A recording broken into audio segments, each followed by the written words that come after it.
Bonjour à tous et bienvenue sur cette intervention hebdomadaire au sujet des positions des grandes banques sur le Forex. Alors comme à chaque fois, je vais demander aux participants qui sont déjà arrivés de me confirmer que vous m'entendez bien et que l'écran est correctement visible.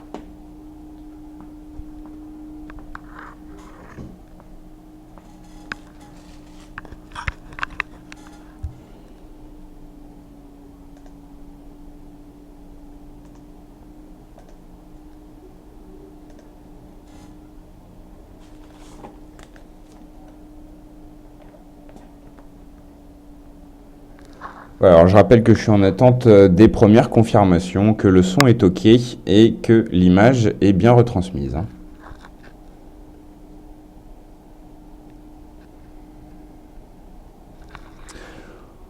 Ok, parfait. Alors, on me confirme que c'est ok. On va pouvoir donc démarrer immédiatement avec peu de choses nouvelles pour ceux qui étaient là dans notre intervention de vendredi dans la journée de conférence FXCM. Peu d'informations nouvelles, bien sûr, de vendredi à lundi. On va quand même faire le tour et surtout le point sur le bilan des performances pour le premier mois de 2016. On va pouvoir annoncer les performances et on va aussi passer rapidement en revue les ordres les plus récents qui sont entrés dans le portefeuille, un petit peu comme on fait toutes les semaines. Avant ça, également comme toutes les semaines, pour ceux qui ne sont pas habitués à ce webinaire, je rappelle de quoi il s'agit. On parle du portefeuille des banques PFX Premium. C'est un des services que professeurforex.com édite et c'est un service déjà tout d'abord accessible gratuitement aux clients FXCM. Et qu'est-ce qu'on fait dans ce service? On recherche, on compile et on suit des positions en cours et en attente des grandes banques sur le Forex. Ça peut être des positions qui sont prises par les banques, sur lesquelles elles communiquent, ou alors simplement des conseils envoyés à leurs clients particuliers ou institutionnels. Ce qu'il faut savoir, c'est que ce sont généralement des conseils de swing trading moyen terme, donc c'est extrêmement rare qu'un ordre soit ouvert et fermé dans la même journée. On peut se baser sur un volume de 80 conseils clôturés par mois en moyenne en 2015 pour essayer de donner une idée du volume de conseils. Et enfin, précision importante, la plupart des positions dans le portefeuille des banques ont été précédemment des ordres limites en attente, c'est-à-dire que les banques disent voilà, on sera acheteur à partir de tel seuil, on sera vendeur à partir de tel seuil, et ça on en est prévenu à l'avance. Donc on peut suivre le déclenchement des stratégies et il n'y a pas de position qui arrive comme ça, comme un cheveu sur la soupe. C'est dans 95% des cas des positions, des ordres limites en attente qui ont été déclenchés. Voilà pour le point sur ce service. Comme je vous l'ai promis, on commence par le point sur les performances du premier mois de 2016. On a vu au fur et à mesure des premiers webinaires qu'on a fait cette année qu'il y avait un démarrage d'année un peu lent pour les banques, avec pas toutes les banques qui ont recommencé à donner des conseils, avec un volume de conseils peut-être inférieur à la moyenne de 2015. On était certainement plus proche des 50 ordres clôturés au mois de janvier que des 80. Mais voilà tout de même une performance intéressante avec au total 3133 pips encaissés sur le mois de janvier, avec Crédit Suisse qui a été la plus active, 1804, suivi de Morgan Stanley avec 861 pips encaissés. UOB qui fait surtout des positions de court terme pour laquelle qui encaisse 350 pips. Et Citi avec 288 pips, la seule banque présente sur le marché qui affiche des pertes pour ce mois de janvier. C'est BNP Paribas avec moins 170 pips, ce qui est pas énorme. Donc voilà pour les performances du mois de janvier, 3133 pips encaissés sur le total des performances du portefeuille des banques. On va maintenant passer aux premières positions de cette semaine. Alors je regarde de mon côté, j'ai un petit problème avec la plateforme graphique, donc on va peut-être pas pouvoir pointer les positions sur les graphiques aujourd'hui. On va voir si on en a des nouvelles par rapport à vendredi, sinon je vous renverrai tout simplement à ce qu'on a fait vendredi où on a passé en revue vraiment l'intégralité du portefeuille des banques PFX Premium. Donc quelles sont les positions actuellement en cours dans le portefeuille des banques, On voit qu'on a 4 banques positionnées sur l'euro-dollar. On en a une qui affiche vraiment un avis contrarien, On s'était attardé un petit peu là-dessus.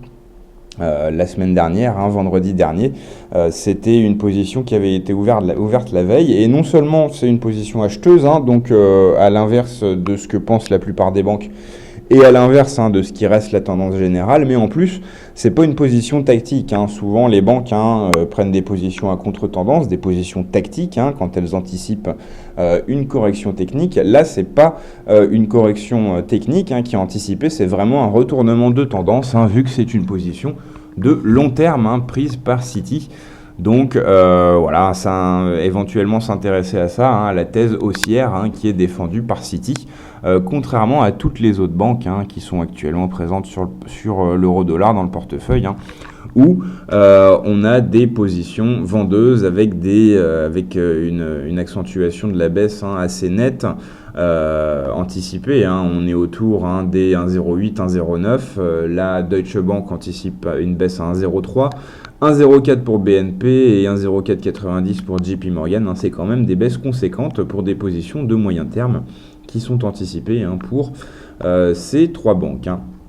Donc voilà, pour le point sur les positions euro-dollar, le consensus est plus unanime sur USD CHF où on a deux banques positionnées à l'achat, mais comme vous le voyez, avec une date d'entrée le 14 janvier et une date d'entrée le 10 décembre, c'est des positions qu'on a largement déjà eu le temps de voir en détail.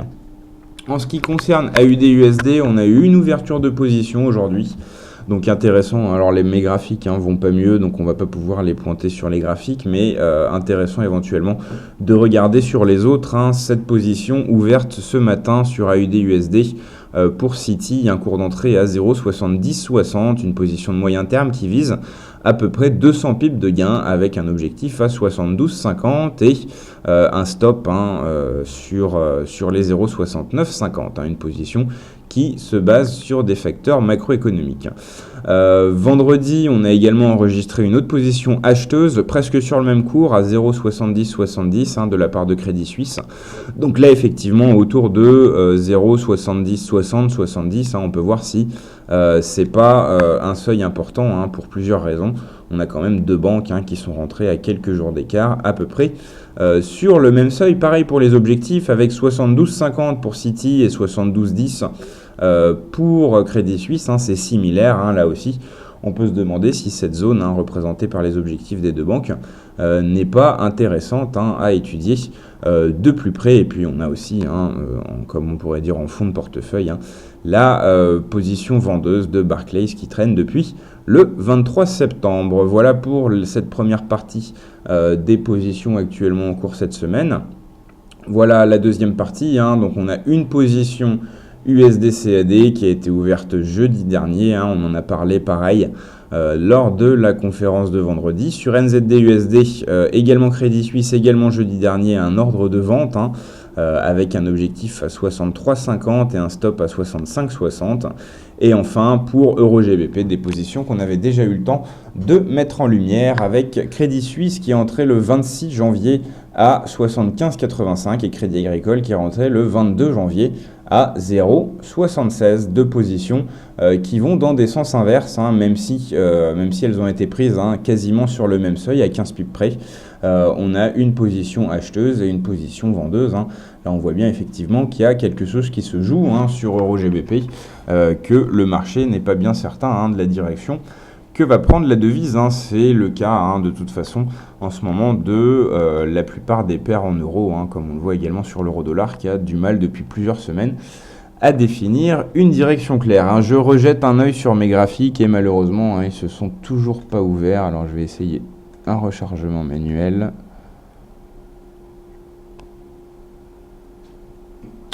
Non, écoutez, ça ne fonctionne toujours pas, donc on va s'arrêter là. De toute façon, comme je vous l'ai dit, hein, on est intervenu vendredi dans les journées de conférence FXCM. Vous avez l'intégralité de notre présentation qui fait d'ailleurs le point sur les performances 2015, hein, disponible sur la chaîne YouTube de DailyFX, hein, donc vous verrez le détail, hein, également de ces positions, hein, qu'on a vues aujourd'hui, hein, vu que le webinaire date de seulement vendredi. Et donc je me permets également de vous rappeler, hein, que tous les lundis matin, hein, il y a aussi un article qui fait le point sur les positions des banques, hein, qui est publié sur DailyFX. Donc lundi après-midi, hein, cette intervention à 16h, hein, où on fait un live, hein, sur les positions des banques, et puis généralement on les passe en revue et on les pointe sur les graphiques. Et également, hein, vous rappeler que vous pouvez bénéficier gratuitement de ce service avec l'ouverture d'un compte FXCM, et vous pouvez aussi le tester gratuitement, hein, via notre site pendant 7 jours sans information bancaire ni rien.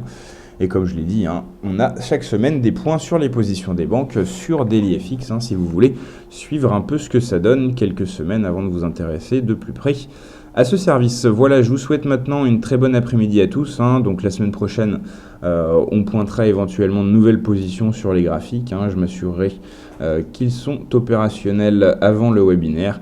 Et je vous souhaite donc de bons trades à tous. D'ici là, encore une fois, bon après-midi sur DailyFX. Au revoir.